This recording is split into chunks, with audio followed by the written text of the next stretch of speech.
pangalan yung sinasabi mo, wala akong babanggitin. Ang sinasabi ko, yung solusyon, remedyo, or what, siya magdidesisyon sa sarili niya.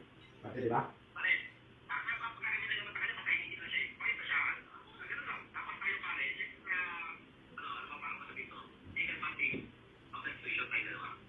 Hindi. Matulungan natin, padre. Kasi siyempre yung mama.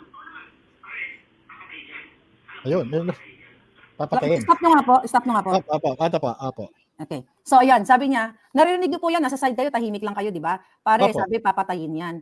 Oh my God. Ano po yung nakakangilabot, ano?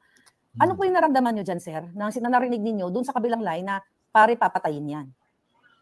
Alam nyo, ito yung resulta lang ng pagtupad Actually, nakakaiyak po.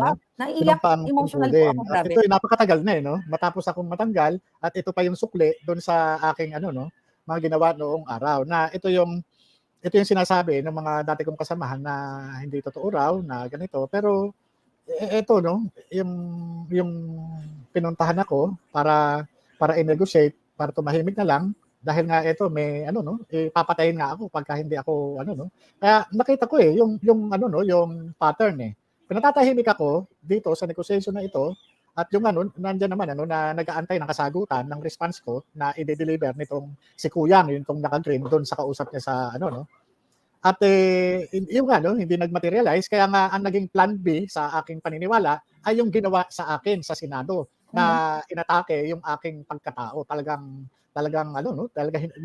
tinatag nila ako